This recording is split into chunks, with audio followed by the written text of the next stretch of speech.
হেই বন্ধুরা, আজ আমরা দেখব কোরিয়ার অনেক জনপ্রিয় একটি জম্বি মুভি ট্রেন টু বুসানের পার্ট 2, অর্থাৎ ট্রেন টু বুসান পেনিনসুলা মুভির বাংলা এক্সপ্লানেশন।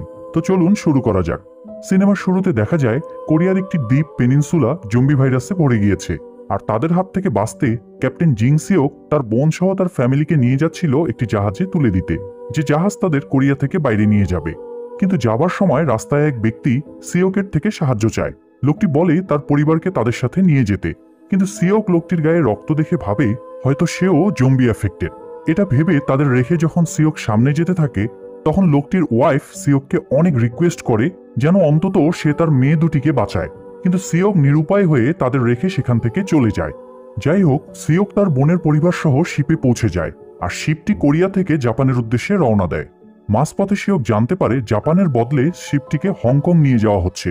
তখন সে দ্রুত ক্যাপ্টেনের সাথে কথা বলতে চলে যায়। এদিকে জাহাজের এক কেবিনে এক ব্যক্তি ইনফেক্টেড হওয়ায় সে জম্বিতে রূপ নিতে থাকে, যাকে দেখে কেবিনের সবাই আতঙ্কিত হয়ে পড়ে। জিংসিওক যখন এটা জানতে পারে, সে দ্রুত সেই কেবিনের দিকে যায়, কারণ সেখানে তার বোন ও ভাগিনা ছিল।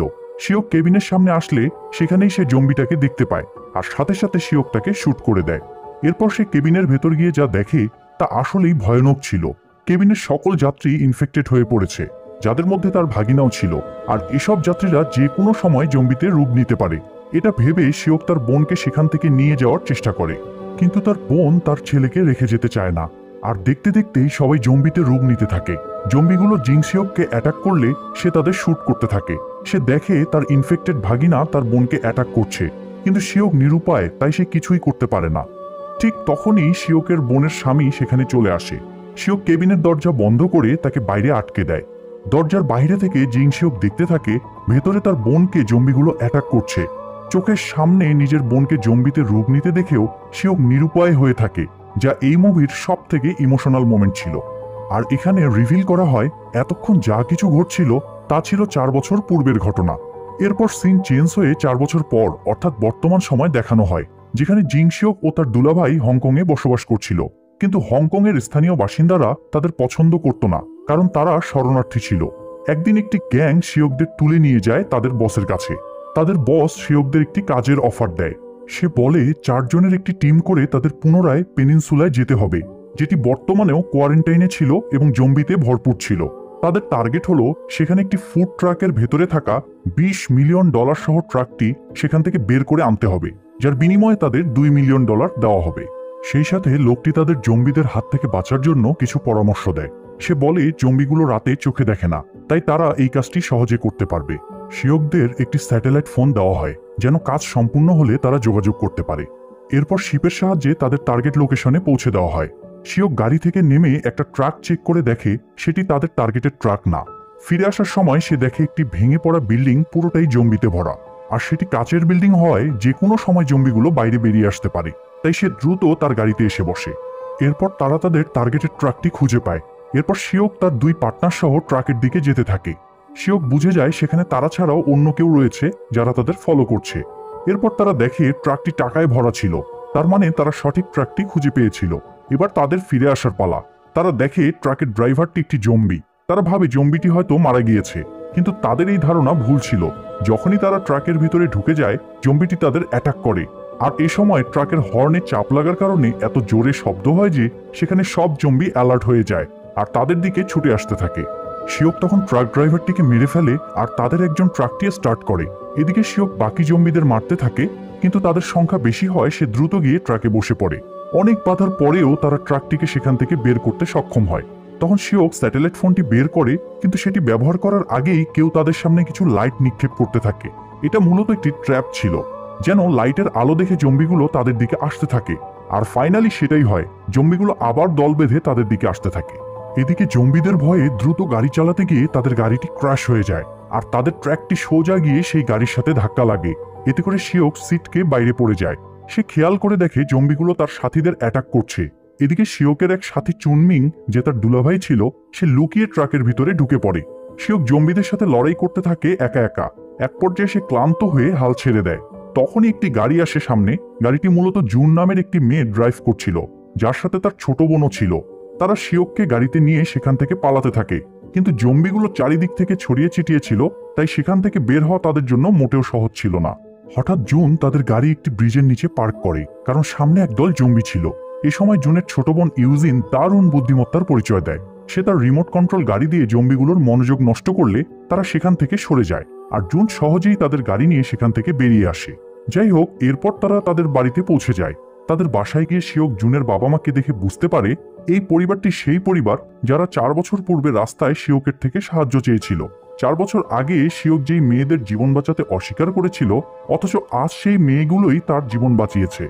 এরপর দেখা যায় শিওকদের ট্রাকের কাছে ইউনিট 631 নামের একটি গ্যাং দল পৌঁছে যায়, যারা গতরাতে শিওকদের বাধা দিচ্ছিল। এই গ্যাংয়ের লিডারের নাম ছিল হংকো। সে দেখে ট্রাক ড্রাইভার এখনো জীবিত আছে, তাই সে তাকে না বাঁচিয়ে বরং মেরে ফেলে। এরপর তারা ট্রাকটি সেখান থেকে নিয়ে যায়, কারণ তারা ভাবে হয়তো ট্রাক ভর্তি ফুড রয়েছে। তারা ট্রাকটি নিয়ে তাদের মিলিটারি কম্পাউন্ডে পৌঁছে যায়। এদিকে শিওক দেখে জুনের পিতা এল্ডার কিম রেডিওতে জেন নামক এক মিলিটারি অফিসারের সাথে সাহায্যের জন্য আবদার করছে। এরপর তারা জানতে পারে 4 বছর পূর্বেই মিলিটারি অপারেশন বন্ধ হয়ে গিয়েছে, এখন আর তাদের বাঁচাতে কেউ আসবে না। জুনের ফ্যামিলি এটা শুনে অবাক হয় যে শিওক হংকং থেকে এখানে এসেছে।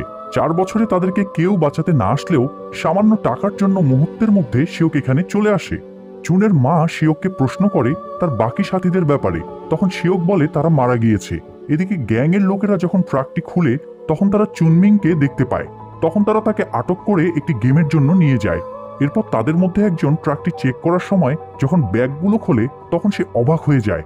সে সঙ্গে সঙ্গে গিয়ে ক্যাপ্টেন এসিওর কাছে গিয়ে সব খুলে বলে। এরপর ক্যাপ্টেন সেখানে গেলে অনেকগুলো ক্যাশ টাকার সাথে একটি স্যাটেলাইট ফোন দেখতে পায়। ফোন অন করতেই সেখানে একটি কল আসে। ক্যাপ্টেন জানতে পারে ট্রাকটি একটি অপারেশনের পার্ট। ট্রাকটি বাইরে আনার জন্য টাকা দেওয়ার পাশাপাশি তাদের কোরিয়া থেকে বাইরে যেতে হেল্প করা হবে। এটা শুনে ক্যাপ্টেন নিজেই কাজটি করার সিদ্ধান্ত নেয় এবং এসব কথা সবার থেকে লুকিয়ে গোপন রাখে। অপরদিকে চুনমিংকে বাকি বন্দীদের সাথে রাখা হয়, যেখানে একটি স্টেডিয়ামের বক্সের মধ্যে জম্বিদের সাথে তাদের লড়াই করানো হয়, যা দেখার জন্য অনেক দর্শক সেখানে জড়ো হয় এবং এই মৃত্যু গেম দেখে মজা নিতে থাকে। প্রথম রাউন্ড শেষে কয়েকজন মাত্র বেঁচে যায়, যাদের মধ্যে চুনমিংও ছিল। এদিকে শিওক কোনোভাবেই মেনে নিতে পারে না যে 4 বছর পূর্বে যেই ফ্যামিলিকে সে মৃত্যুর মুখে ঠেলে দিয়েছিল আজ তারাই তাকে বাঁচাচ্ছে। সে জুনের মাকে গিয়ে সব খুলে বলে। এতে জুনের মা রিয়্যাক্ট না করে বরং বলে এটা স্বাভাবিক ব্যাপার। এরপর তারা সবাই মিলে প্ল্যান করে তারা সেই মিলিটারি কম্পাউন্ডে যাবে এবং স্যাটেলাইট ফোনটি সংগ্রহ করবে, যার সাহায্যে তারা পেনিনসুলা থেকে বের হতে পারবে। তারা প্ল্যান সাজায় রাতে বের হবে, যাতে সহজেই সেখানে যেতে পারে। অন্যদিকে ক্যাপ্টেন এসিও আর তার সাথে গোপনে সেখানে থেকে বের হবার প্রস্তুতি নিতে থাকে। এরপর রাত হয়ে যায়। জুন সহ তারা কার নিয়ে বেরিয়ে পড়ে কম্পাউন্ডের উদ্দেশ্যে। গাড়িটি একটু দূরে রেখে শিওক ও জুনের মা মিনজুং ট্রাকের দিকে যেতে থাকে। ট্রাকের কাছে গিয়ে ভেতরে তারা স্যাটেলাইট ফোনটি পেয়ে যায়, কিন্তু দুর্ভাগ্যবশত সেটি ভাঙা ছিল। আর এর মধ্যেই ক্যাপ্টেন শিওর পার্টনার সেখানে চলে আসে। মিনজং তাকে গান পয়েন্টে নিলে সে সব সত্য বলে দেয়। সে বলে সে তার ক্যাপ্টেন সহ এখান থেকে বের হবার প্ল্যান করেছে, যার ব্যাপারে তারা একটি স্যাটেলাইট ফোন থেকে জানতে পেরেছে। সে আরও বলে ট্রাকের ভেতর থেকে তারা চুনমিং নামক একজনকে পেয়েছিল, সে এখন সেই ভয়ানক গেমের পার্ট। এটা শুনে শিওক দ্রুত ছুটে যায় তাকে বাঁচাতে। এর মধ্যেই সেখানে ক্যাপ্টেন চলে আসে। সে কোনো কথা না বলেই গুলি চালানোর চেষ্টা করলে মিনজং তাকে ট্রাক দিয়ে ধাক্কা দিয়ে দেয় আর তার কাছে থাকা স্যাটেলাইট ফোনটি নিয়ে নেয়। কিন্তু এখানে ঘটে আর এক বিপদ।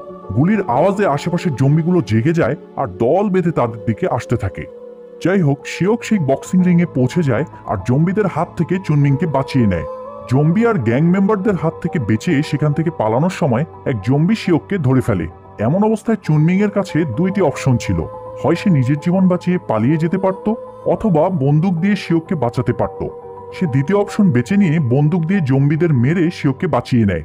কিন্তু এর মধ্যে গ্যাংয়ের লিডার পেছন থেকে চুনমিংকে শুট করে। চোখের সামনে চুনমিংকে মারা যেতে দেখে শিওক অনেক কষ্ট পায়, কারণ এখন আর তার ফ্যামিলি বলতে আর কেউ রইল না। সে ইমোশনাল হয়ে কি করবে কিছুই বুঝে উঠতে পারে না। গ্যাং লিডার তাকেও শুট করতে যাবে, এমন সময় মিনজং ট্রাক নিয়ে সেখানে চলে আসে আর শিওককে ট্রাকে উঠে পড়তে বলে। ট্রাক নিয়ে সেখান থেকে বের হতে চেষ্টা করলে জম্বিগুলো চারিদিক থেকে তাদেরকে ঘিরে ফেলে। সামনের কাঁচ ভেঙে জম্বিগুলো ট্রাকের ভিতরে ঢোকার চেষ্টা করতে থাকে। তখনই তারা একটি গাড়ির লাইট দেখতে পায়।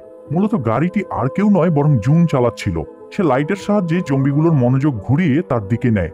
অনেক বুদ্ধিমত্তার সাথে জম্বিদের থেকে বেঁচে তারা সামনে আগানোর চেষ্টা করে, কিন্তু পুরো গ্যাং তাদের পিছু নিয়েছিল, যারা তাদের থামানোর সম্পূর্ণ চেষ্টা চালাচ্ছিল। জুন অনেক বুদ্ধিমত্তার সাথে এবং তার ড্রাইভিং দক্ষতার মাধ্যমে গ্যাং মেম্বারদের প্রতিহত করার চেষ্টা করছিল।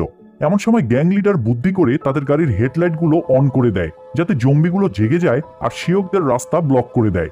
জুন অনেক সাহসিকতার সাথে রাস্তা ক্লিয়ার করছিল আর শিয়ক শুট করে তাদের লাইটগুলো নষ্ট করছিল।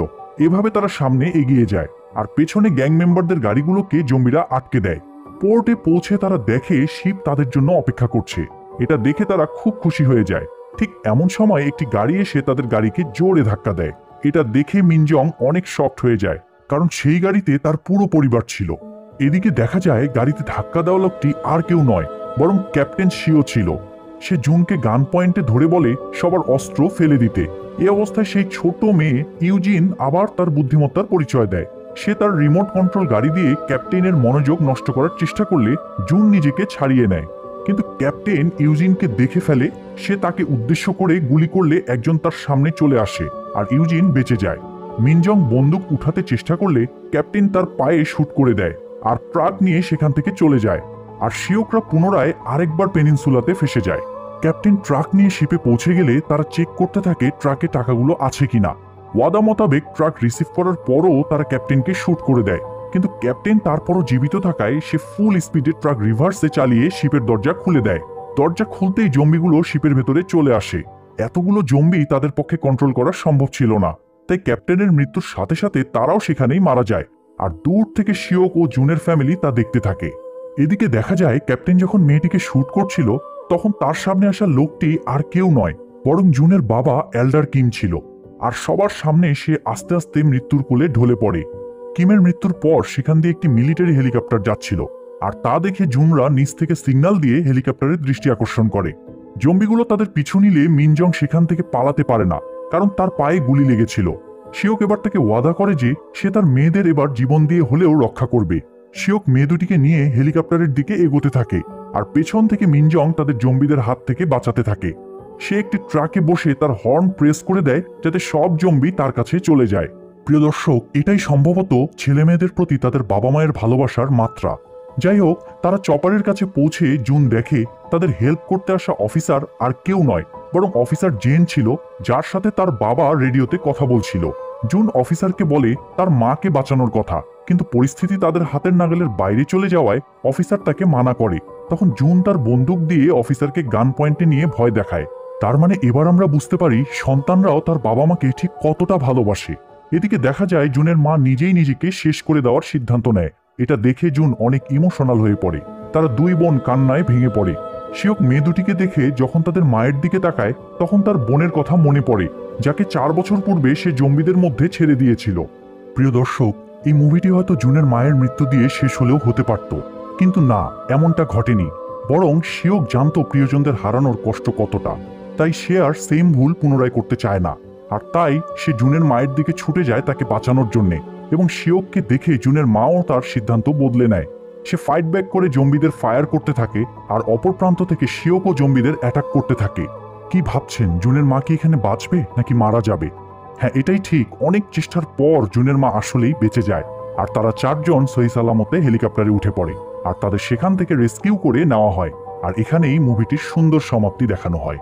তো প্রিয় দর্শক, ট্রেন টু বুসানের পার্ট 2 অর্থাৎ ট্রেন টু বুসান পেনিনসুলারের বাংলা এক্সপ্লানেশন আপনাদের কেমন লাগে তা অবশ্যই কমেন্ট করে জানাবেন।